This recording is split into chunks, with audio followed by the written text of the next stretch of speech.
Welcome to another episode of Prepper Talk Radio, radio for the ready-minded, the podcast for the prepared with your hosts, Scott, Shane, and Paris. The three of us, the three amigos, we're in the house tonight. Excited to bring a great episode to you. We got a lot of packed information. We're going to talk about what great men and how to be a great man and what we can do to really just kind of do great things. And we wanted to share with you one of the cool products that we have. And we shared with you our Good Life, our preppertalkradio.com/Good Life. But I wanted to share with you actually a product that we get from that affiliate program. And that is our Super Greens. Their Super Greens product is amazing. I don't think you can see the list, but look at the list of ingredients there. One of the things that sets them apart is they don't have a quote unquote proprietary blend where they can just say whatever they want and hope that it's in there. This company actually has the ingredients. They're third-party lab tested ingredients, and they're absolutely what's in the bottle, what's on the label is in the product. And so this product, if you were to go to get AG1, that's another super popular product right now in greens, it's $99. If you go to Brickhouse Nutrition, has their Field of Greens, which is another well-known product out there. That's $70. If you go to Costco, you can get AG1 for $70. What do you think? Just make a guess what the greens is with Live Good. There's a member price and a non-member price. The non-member price is $24.95. The member price is $18. So we highly recommend that you go to preppertalkradio.com/Good Life and become a member so that you can get some of the best nutritional supplement products on the market, highest quality, lowest prices, full transparency, and become a member. It's super simple to do, and you're going to thank yourself. Your tomorrow self will thank your today self for doing it. All right, without further ado, let's get started on our endurance. I wanted to start with the quote. Is that okay, guys? Yeah, go for it. Hard times create strong men create good times create weak men, and weak men create hard times. And great men do hard things, not necessarily because we're in hard times, but because they're willing to step up and do whatever it takes to get the job done. And that's what we're going to talk about today on the show. So, I was going to say, Paris, instead of three amigos, we could say the three hermanos. Yeah. Kind of like that one. Los tres hermanos. Yeah. So have you guys ever watched Lego Batman? Oh, yeah, absolutely. I got kids. My son now calls me Padre. Padre. Oh, because nice. of Lego Batman. He's like, "Are you my dad?" No. "Can I call you dad?" No. "What can I call you?" I don't know. "Can I call you Padre?" "Sure, that sounds like best friend." "Yeah, cool. Okay." So now my little boy, 6 years old, is always like, "Hey, Padre," and he wants me to call him Hijo. "You're my Hijo." That is hilarious. I like dude. that. So yeah, it's awesome. But let's move some mountains, right? Yeah, I don't call my son often enough. It's just awesome. It's call him by his name. I should call him son more often. Hijo. I like that. As a non-linguist, I struggle to say it correctly. I hope I didn't butcher it, you guys. Yeah, look, your gringo's showing through a little bit, but that's good. There's a lot of it to show through. So, all right, hard things. Besides, yeah, of course. Hard for me. Yeah, of course. The first thing that comes to mind, endurance. Been trying to get some hikes in this year. It's been tricky for timing and such, but I've always loved to hike and loved to climb and that kind of stuff. And so that's usually the first thing that comes to mind. So great men climb mountains. That's a saying I heard recently, and I'm sure it's been said by many different people. So no one in particular to quote with that particular saying, but it means more than just climbing mountains or hiking or, great men do, like you said, hard things. And yes, climbing mountains is definitely a hard thing. And what I guess the root of where I wanted to get eventually on this topic is why. That's always the driving force. Why? How do you decide? That's a big word for me. Is when you start on that hike, have you decided to finish, to get to the summit, right? And what's that going to take? And of course, there's a lot of other things we can compare that to as well. Yeah, I was just going to say the adventure of a lifetime is doing something like Jordan Peterson talks about. Men need to have an adventure. They need to have some kind of a goal like that. And the hero story, the hero arcs in so many movies and so many things we see where, the hero slays the dragon and saves the damsel in distress, and while that's more of a fantasy kind of a scenario, there's some absolute applications to real life in doing that. Like one of the things I talk a lot about in my financial coaching is that men need to learn how to preside, which means that they oversee and make sure that everything that's supposed to get done gets done. Then they provide, and providing is in a myriad of things. You're basically providing food, shelter, but I think it goes beyond that into emotional, spiritual. You're providing an environment where those things can be cultivated, and then you're protecting. I think that protection, it goes into not just, having a bunch of muscles or a sword or a full plate armor, to go slay the dragon. Protecting means that you've got your food preps, you've got your emergency fund, you've got your insurances, the different insurances that you need, you've got your gold and silver, you've got gear to get you out of there in case something happens, you have some skills to learn. That's all part of protecting. And so it's in our nature as men, of course. Traditionally, it's in our nature to want to protect our spouse, our female, our damsel in distress. It's in our nature to protect our youngins, our kids. And so I think I'm one of those guys. It's like, if there's an evil out there and I can put myself between it and my kids and my wife, I'm going to put myself between it. And that's kind of, that's like a suicide mission in some cases, but what else do I do? What else? I mean, I don't know. I don't know why there's not more of that in the world being shared that the same way but I just feel like there's a lot more of that needs to happen. And us men, as Jordan Peterson said, we need to be able to be monsters, but yet total control, because you can't fight evil. I was listening to Sarah, actually interesting, Austin Fitz. What's her first name again? Catherine Austin Fitz. She said that she proposed that you need to be more evil than evil so that you can take care of evil when you need to, but then have a capacity for love.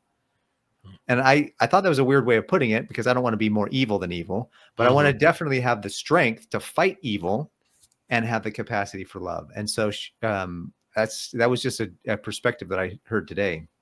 Well, that parallels I know Jordan Peterson talked about this, but the concept of it, if you're not dangerous, right?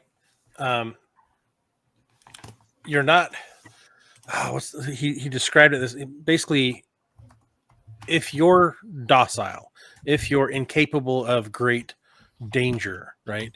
If you're just soft, right? You can't be, right? You can't really be a man, because a man, you're required to be able to govern yourself.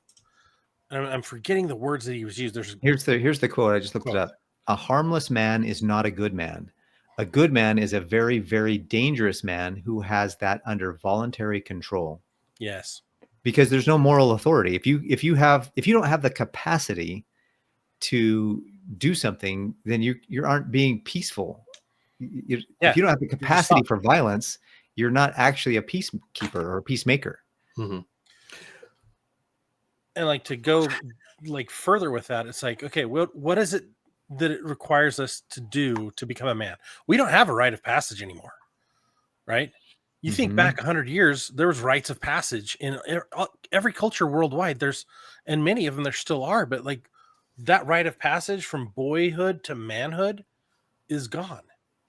Well, like Paris was saying, it's our duty to take care of our family, but not just that is what makes a man. That's what a man inherently wants to do. That should be part of who he is like you say, you stand between you and danger, right? That's not suicidal by any means. If there's going to be war, let it be in my day and not my children's day, right? Mm-hmm. And I hope that my son in his day, he'll say the same thing about, his kids. That's just about like, and maybe that's the rite of passage, not that each of us have to go through that, but in speaking about maybe you're right, like you say, a rite of passage. Okay, I've got a nice big mountain here in my backyard, literally in my backyard. Mhm. It's pretty big. It's about, almost 12,000 foot peak summit, and the vertical ascent on the hike is about 5,000 vertical feet over 7 miles. It's a pretty tough hike, and that's kind of, for me, kind of rite of passage. That's one thing I'm trying to get my son up there this year, and at least make some progress on it, and work him through that rite of passage. Because one thing, we've done long hikes before, and that's, I think, where you really start to learn what endurance really is. You've got to practice it. You've got to experience it. How do you do that in the real world? We don't want to go and put ourselves in dangerous positions. That's not smart, right? Yes, we can go do things outdoors like caving and climbing that can be inherently dangerous, but we can do it with a level of safety. But when you've done this hike, say, for example, or another big hike in Utah, Kings Peak, it's 20 plus miles. It can be done in a day, but it's brutal hike. It's 20, like I said, 23 plus miles and several thousand vertical feet.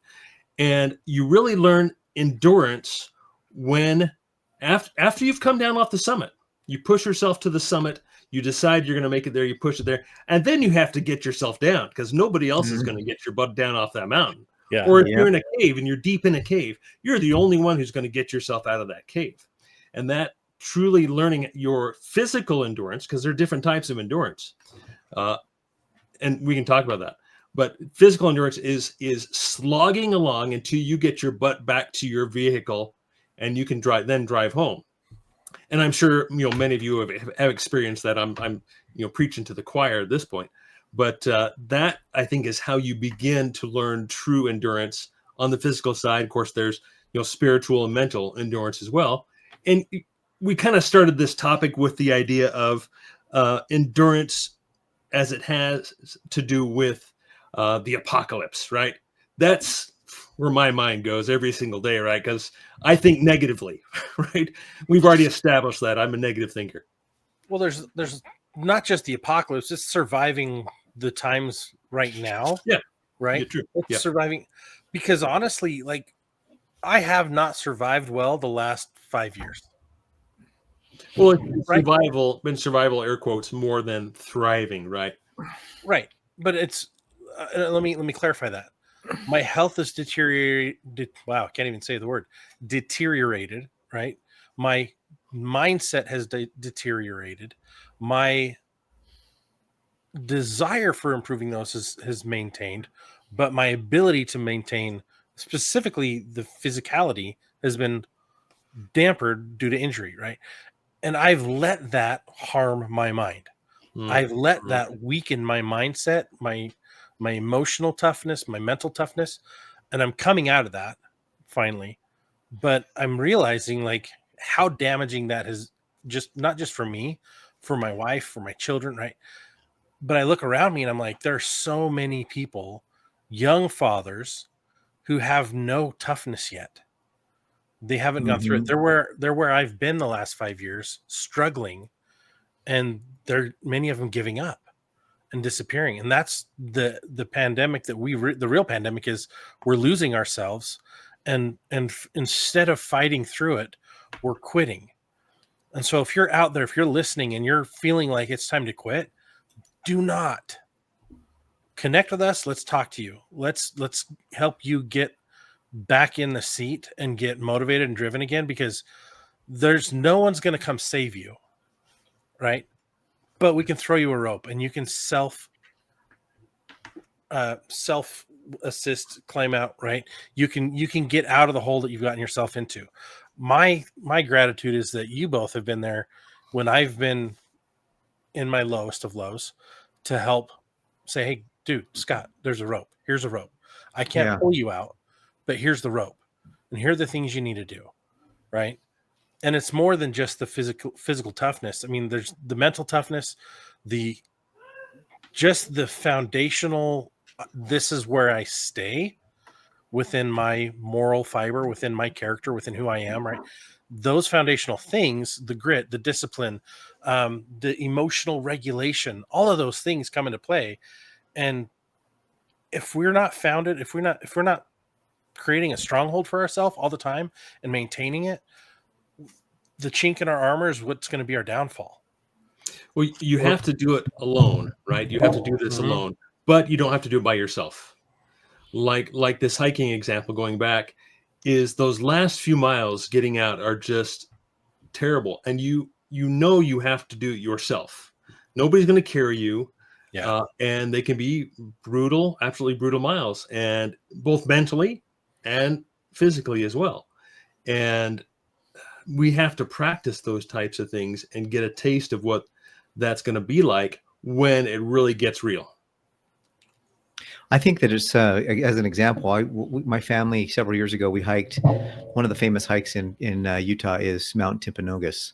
And there's a cave up there that's supposedly gorgeous. And we were hoping that it was open, and we climbed up there and it was closed. And we're like, dang it, all that work. And we weren't really, I was okay. My son was okay because we work out and we do stuff, but it was, my whole family was like, what did we just get ourselves into? I remember at one point, like maybe 100 yards from the top, like it was, I went to the top, and then I went back to go get my daughter, and she's sitting on the rock, and she's like, I'm not doing this. I'm not going, I'm not moving another inch. And the physical hardship of the exhaustion, actually, I think David Goggins is a great example of this, that when your physical body gets to the point where it's like, I'm done, what's going to keep you going? And it's the mental toughness. It's the commitment that will get you to realize. And I haven't done this in a long time, but there's been periods of my life where I've recognized this, that my mental toughness pushed my body beyond what I believed were the limits that it had. And I was able to accomplish things that were greater. Like, as an example, my buddies and I, we were rock climbing in Joshua Tree. And for anybody who's ever been to Joshua Tree and rock climb there, it can be sketchy sometimes. And we were climbing up this thing. We saw a cave. We're like, oh, let's go up to the cave. And we got up to the cave, and my buddy was, I don't know, he's 180 pounds, and I was $110, if that, at the time. And I'm not very big. I'm not much bigger now. But I just like hop, skip, jump, leap. I was the gazelle, just do. I was up and over, and he couldn't reach. Like there were some things that just didn't work, and he started slipping. And I was like, dude, I have to save my buddy. Like there's no other way around this. And I literally, I had one hand on a rock, and my other arm was pulling him up. And I'm like, I'm not strong enough to lift a 180-pound man, but I had the adrenaline. I had the mental, I knew it needed to get done. And that helped. And that's something that happens with my kids. What are we willing to do for our kids? Like, I'm willing to go to the ends of the earth and back. Like, I'm willing to do that for my wife. I'm willing to do those. So those are the kinds of things, and I'm sure everybody who's listening here has had similar examples, but those are the hard things. And I think that we shouldn't shy away from those things. Of course, it's exhausting to have them happening all the time, but we need to definitely not shy away from it and realize that those things, it kind of, I think we'll talk about it a little more in the next episode, but the idea of what doesn't kill you makes you stronger, is a real thing. And great men can do hard things. You can do hard things. I do hard things. And sometimes that's just getting out of bed and having a good attitude. Well, and like the other thing is too, like doing those hard things gives you a sense of self, gives you self-esteem, gives you something to respect about yourself, right? When you're letting people down all the time, what's the response? And yourself, I'm a loser. I can't do anything right. Blah, blah, right? It's negative self-talk, all those different things. And it's like, it makes you no longer a leader. It makes you a follower. It destroys everything you're trying to build and becoming a good man. Like, you've got to do hard things because that's what we're designed to do. Right? Or builds character, Gives you a sense of purpose. Like, when I've when I've taken on huge challenges, like I know we talk about it a lot, like PrepperCon. When I did that, I didn't make much money.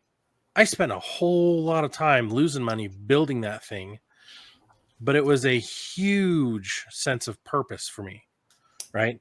Doing this podcast, huge sense of purpose for me, right? Raising my children.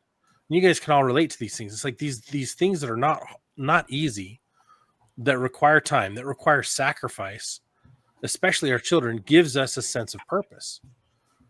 And what's interesting is I went to this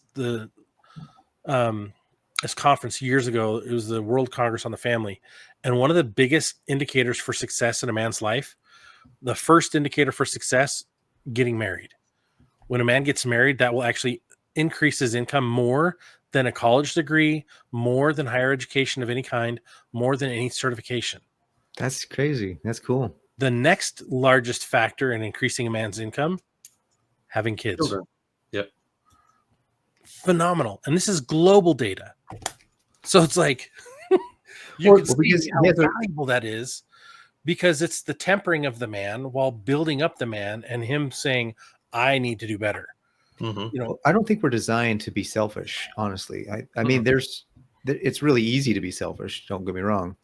But I don't think we're designed to be selfish. And that's why we have families. That's why we have the units. That's why we have a family unit, because, a man has to sacrifice, and a woman too, like sacrifices. We sacrifice a lot to be able to have a marriage that works. And then we sacrifice, and the woman sacrifices a lot more to raise those kiddos. But we all sacrifice to really, if we're going to raise those kiddos, that's the right way with they're functioning adults. They actually have a capacity to add to society versus taking away from society. If you're doing the job right, it's a lot of work, and it's not easy. And so that's something that I think, whether you're learning how to, fight off, whether you're learning to be a military expert and a SEAL team, whatever, or you're trying to be a good father, I think a lot of the same mindsets go into that.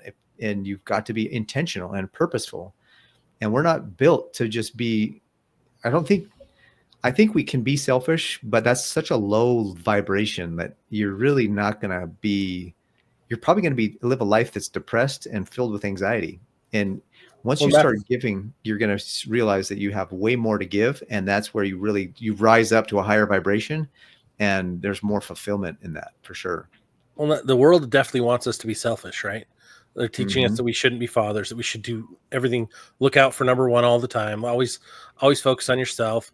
Don't worry about what right or wrong is. Just worry about what you get out of it. Right. Yeah. And both men and women, like we have to struggle to grow. We have to be tested to be strengthened. My wife sent me this morning, and I was just like, holy crap. So scientists did a study on what it's like for a woman to make another human, the effects on the human body. It is the toughest thing a body can endure. Your lungs lose up to 20% of your capacity as your organs shift. Your heart grows larger and pumps 40 to 50% more blood. Your brain rewires itself with structural changes that last for years so that you can bond and protect your baby. By the third trimester, sleep studies show pregnant women experience the same disruptions as people with chronic insomnia. Your body even creates an entirely new organ, the placenta, which uses more energy than your own brain. Wow. Right? And it goes on and on and on, right? Men and women, like when we fulfill our role, when we're like headlong into who we're supposed to become, women are like no stranger to challenge, to doing hard things. But what's amazing is when my wife does it, she's in the process right now of making a human. She is becoming even more of I'm not going to say, oh man, I want to say it. She's becoming even, we're going to have to bleep me, more of a badass than ever before, because she's doing something incredibly hard, incredibly grueling, incredibly demanding, but it's making her softer in ways that are so beautiful, softer in more angelic, more follower of Christ, more a daughter of God. And it is a beautiful thing to see. the same thing for men. As we do hard things, as we sacrifice ourselves for our family, if we're doing it with the right intent, we become sons of God. We become men of God, men of valor, men of purpose. And one thing that comes across my mind is, and I think probably for everybody after they've climbed a mountain or after a woman has had a baby, I'm never doing that again. Right. But what happens? That They do it pain, again. that discomfort, that goes away, and the joy of the accomplishment of having the new child, and having made to the summit of that mountain and gotten yourself back down, and having been so beat up and worn out from that experience, and saying never again, to then time passes, and then they say, I'm going to do that again. That was tough, and it made me feel better. I'm going to do that again. And, and I was also going to get back to your point there, Paris, where you're talking about your little experience where you had to kind of rescue your friend there. I think, I've been through a few similar examples, but I'm taking on a new motto. Is it, if you're not fit, you're going to die. If you're not fit, you're going to die. Yeah. And that especially works because if you give up, if he were to give up in that situation, he would have died. I mean, potentially, I don't know. But when it gets hard, are you going to give up? Yeah. And then are you going to die? Or are you going to, with every last breath and every ounce of muscle that you have to get yourself over that ledge to save your life? We were talking about how difficult it, in the last several episodes, how things have changed and how crazy our world is right now. We are in that apocalypse right now, and it's going to take everything we have. We've got to be fit mentally, spiritually, and physically in order to survive. I mean, that's my take. That's my opinion. And so that's where I was going on this little adventure of ours, right? Because I love adventure. I grew up in the mountains, just adventuring and getting myself in pretty stupid situations, kind of like, climbing up to that cave, like you're saying, Paris, where I look back on the situations like, that was stupid. Yeah, But I was telling my wife the other day, I I said, I'm surprised I made it to 50. Like, all the stuff I've done, I should be dead or in jail. Like, it's like, how did I get here? Yeah. So I'm not wrong. Is if you're not fit, if you're not fit, you're going to die. Yeah. And I think that's a good motto to live by. Well, especially once the grid goes down and crap hits the fan and medicines aren't available. If you're not, close to being able to replace some of those medicines with herbs or other natural things, or maybe even, change some of your things that you're eating in your diet. Because, I mean, even if you don't change your diet and the grid goes down, I promise you McDonald's is not going to be pumping out burgers anymore. Like, you're going to have to eat something. And so your body is going to go into shock when it gets something healthy. And you can't, anyways, we have to change our diet now so that our bodies are more in tune with whatever that's going to end up being, with our garden, with our food storage, with our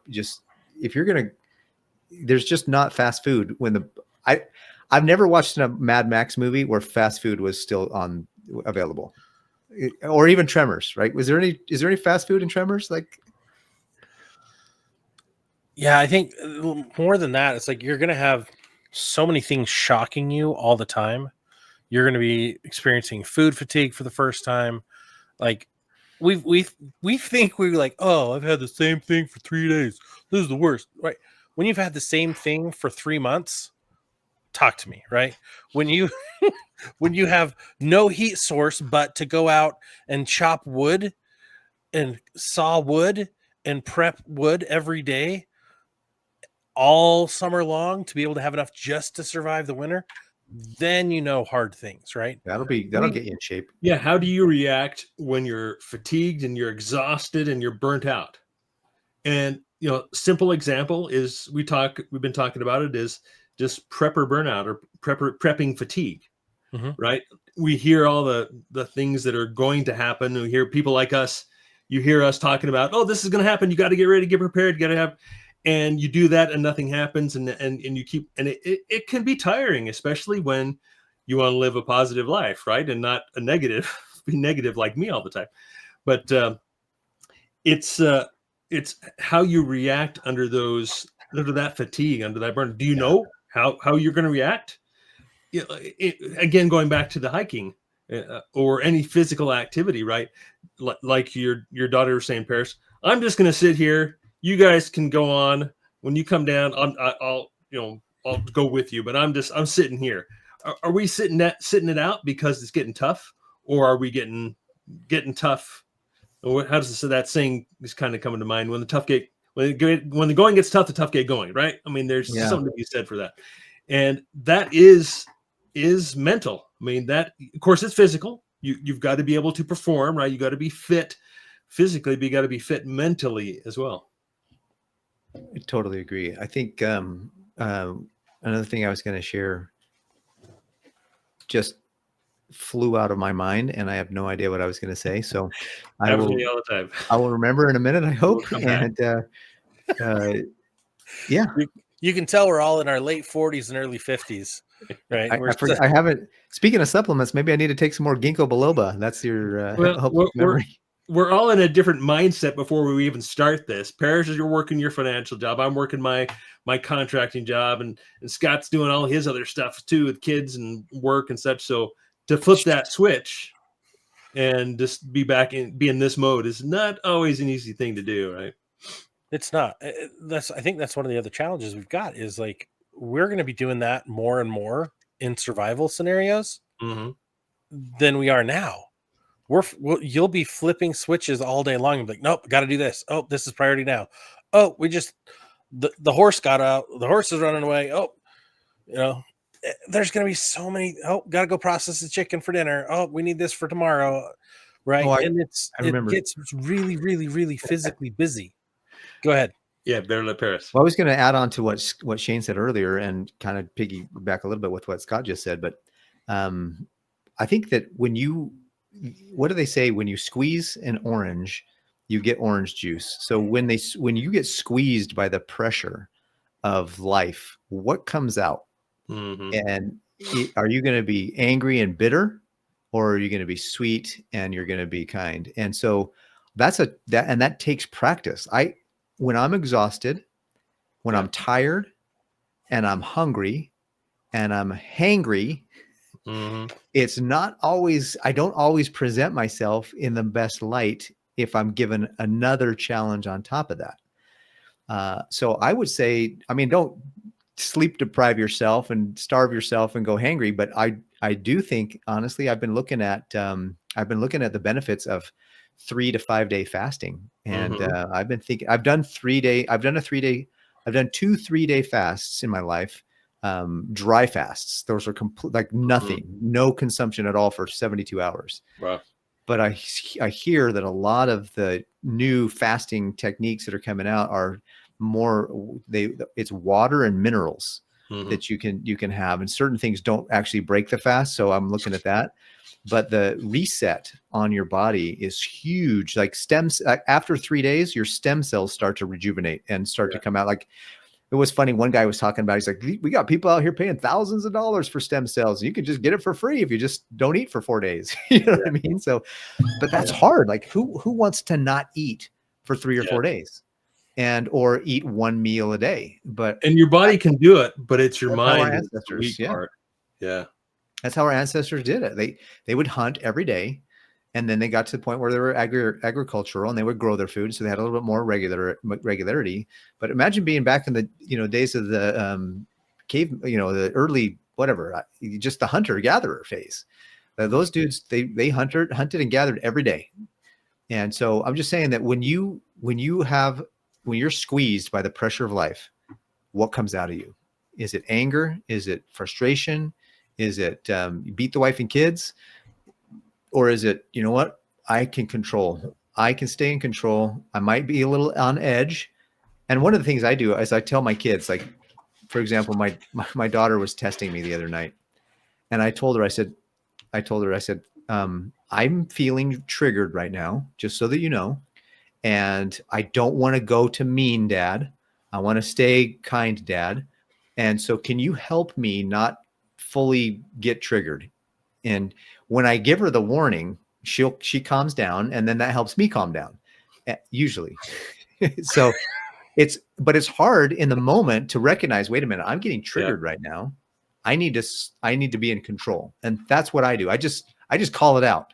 When I get triggered, when I get angry, I'll just call it out. Even if I respond or, quickly and negatively, or if I respond that's, in a way that's kind of hurt someone's feeling, I'll try to say, I'm sorry, I'm triggered right now, or I got triggered by what just happened.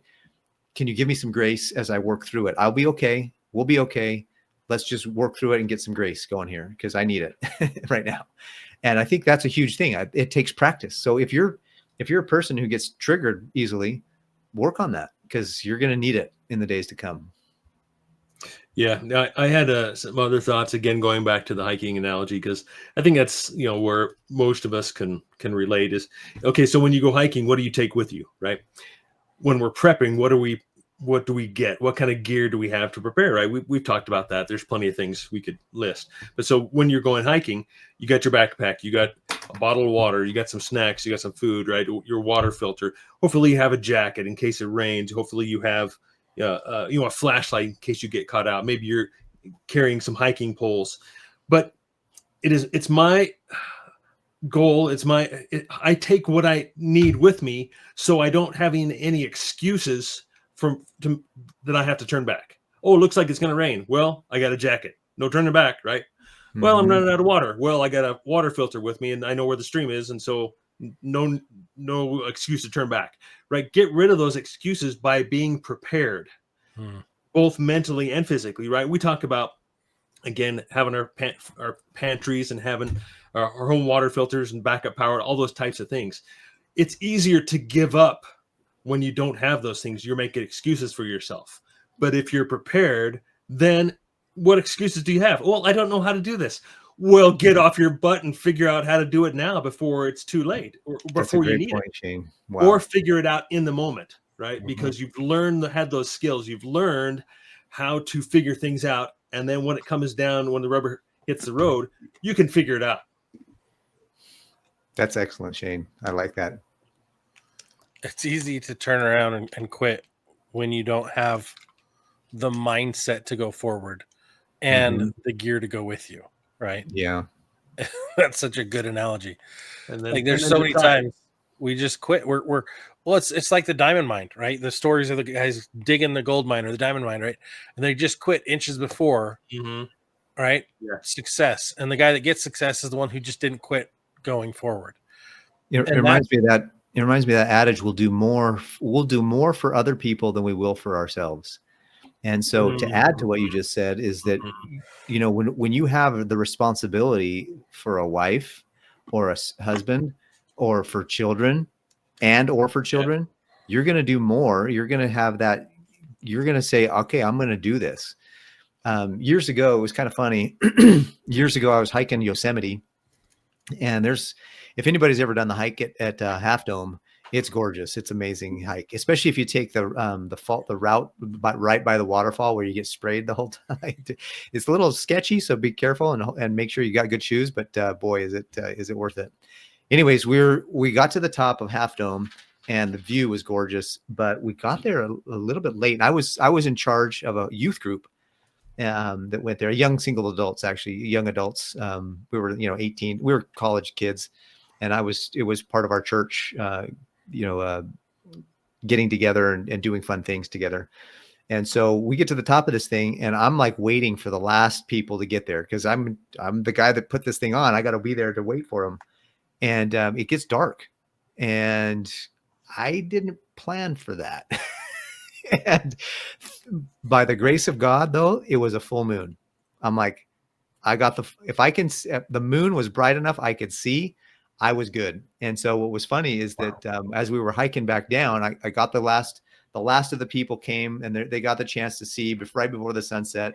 But then as we were hiking down, it got dark, and we didn't have flashlights, but I could see because I had some skill set. I have really good eyes that way, thankfully. And we came across another group that was lost, and they had no idea how to get down, and they had no idea where they were going. They didn't remember where the trail was.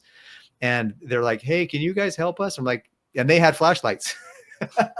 And so I knew the trail. I'd hiked it a couple of times. I have a really, I mean, I have a good memory too. So I knew the trail and I knew where to go. And I hiked us all out. And I feel like I stepped up because I was the leader.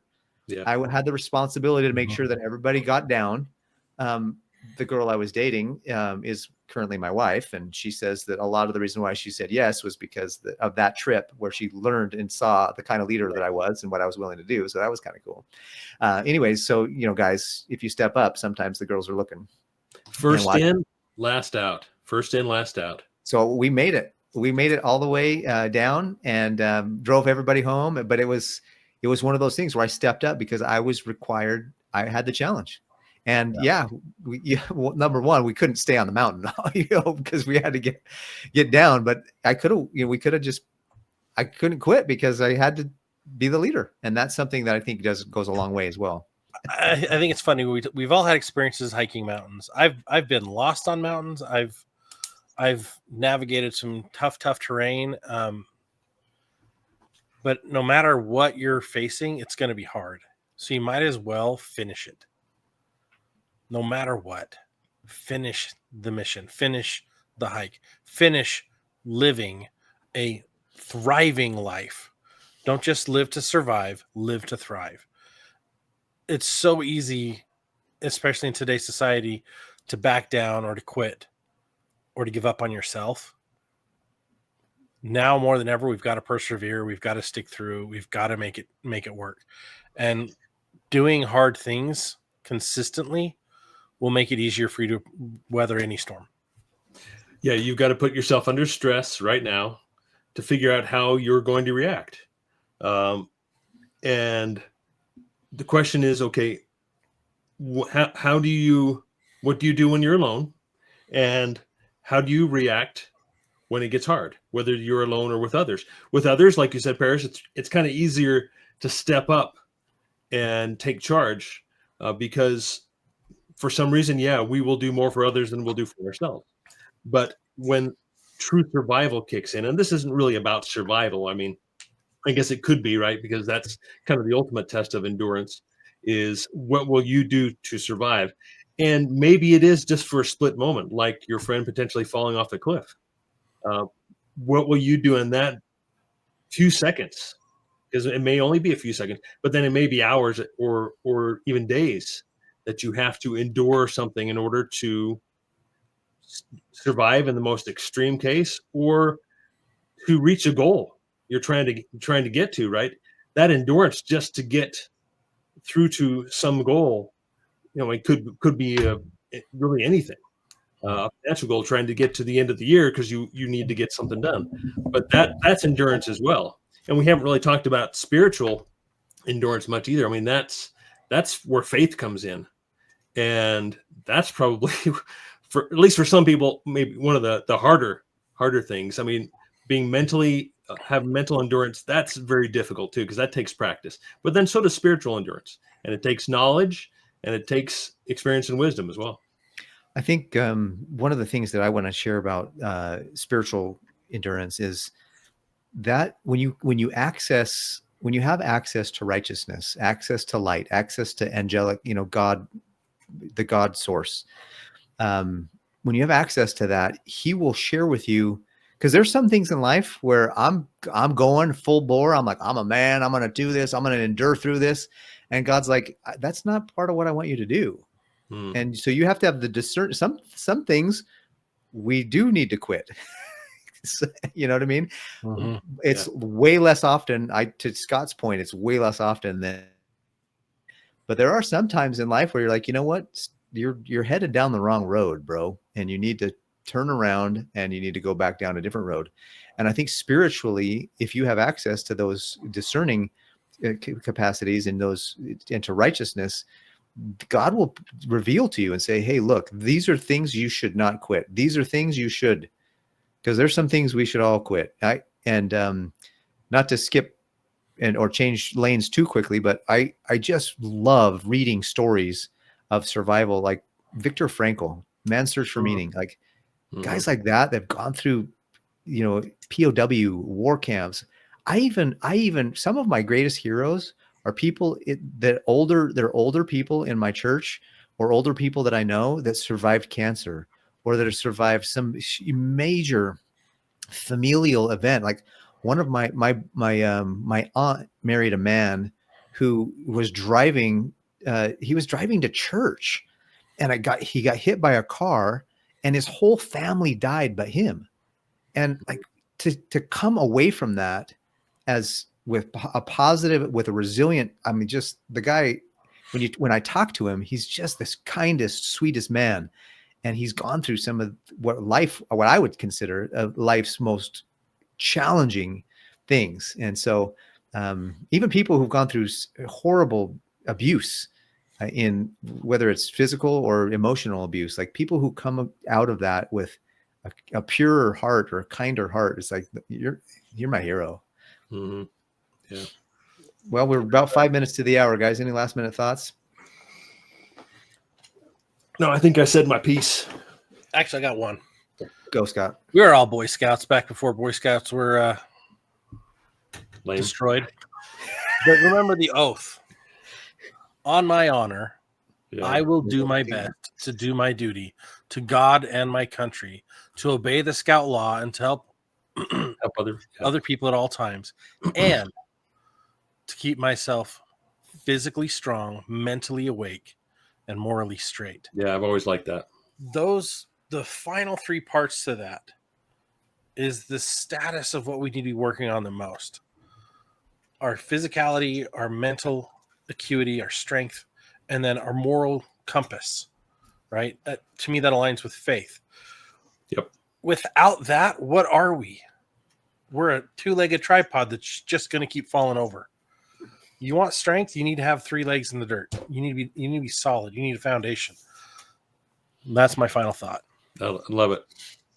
Amen, brother. You've been listening to Prepper Talk Radio, radio for the ready-minded, the podcast for the prepared. Make sure you go to preppertalkradio.com/good life.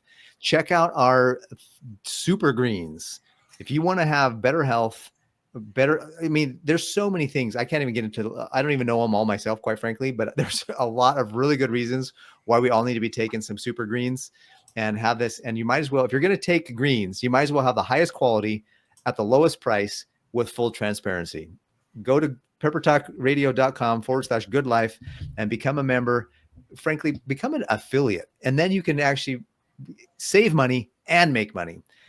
Again, thank you so much for being on the show. Thanks for listening. We appreciate everything that every time you download, every time you listen, and we'll see you on the next one. Take care, guys. See you next week.